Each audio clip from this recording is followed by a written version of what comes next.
वहीं दूसरों के लिए पॉलिटिकल स्ट्रैटेजी बनाने वाले प्रशांत किशोर 2 अक्टूबर से बिहार में एक नई राजनीतिक पार्टी की शुरुआत करने जा रहे हैं। पार्टी के गठन से पहले ही उन्होंने स्पष्ट कर दिया है कि जनसुराज का नेतृत्व कोई और करेगा जो उनसे बेहतर होगा। इसके अलावा उन्होंने ये भी दावा किया है कि उनकी पार्टी अगर 130 से 135 सीटें जीतने में कामयाब नहीं हुई तो वे इसे अपनी हार मानेंगे। पीके के इस ऐलान के बाद 2025 के विधानसभा चुनाव से पहले बिहार की राजनीति में हलचल तेज हो गई है। प्रशांत किशोर और उनके जनसुराज की पूरी कहानी।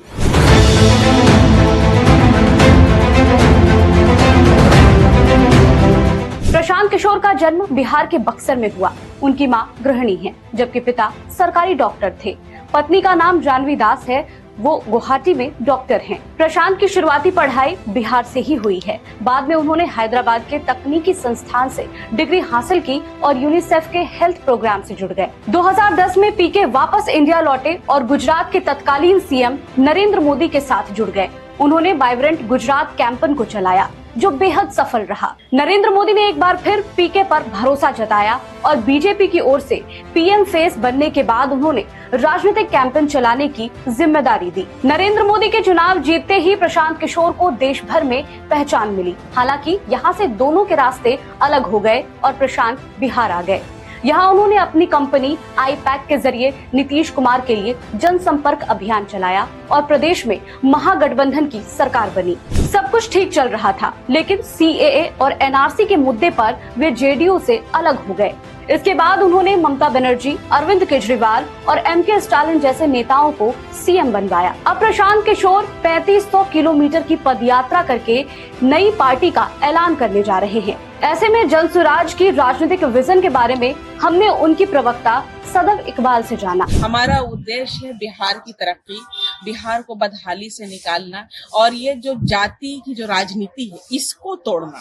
और आप देखेंगे कि 2025 में जब हमारा जब इलेक्शन का रिजल्ट आएगा तो वो एक आपको हैरान करने वाला रिजल्ट होगा कि लोग जात पात और धर्म से ऊपर उठकर शिक्षा पर, बेरोजगारी पर, पलायन जैसे मुद्दे पर बात करेंगे और उसके जो है मुद्दा बनाकर उस पर वोट करेंगे।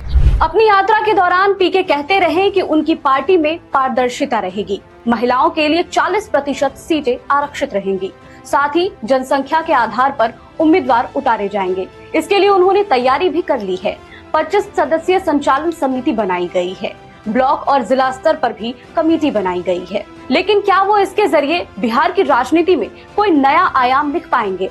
ये हमने पॉलिटिकल एक्सपर्ट मृत्युंजय कुमार से जाना। इतना जल्दी बहुत कुछ उलटफेर की स्थिति तो मुझे दिखाई नहीं दे रही। अगर जनता बदलाव की चाहत में है और तो मुझे लगता है कि इसका कुछ न कुछ फायदा तो प्रशांत किशोर को मिलेगा। एक्सपर्ट संतोष कुमार की माने तो प्रशांत किशोर के राजनीति में आने से बाकी पार्टियों में खलबली जरूर है, लेकिन जनता जब तक जागरूक नहीं होगी तब तक उन्हें फायदा नहीं मिलने वाला है। अगर वो किसी पार्टी से गठबंधन नहीं करते तो वो वोट कटवा बनकर रह जाएंगे।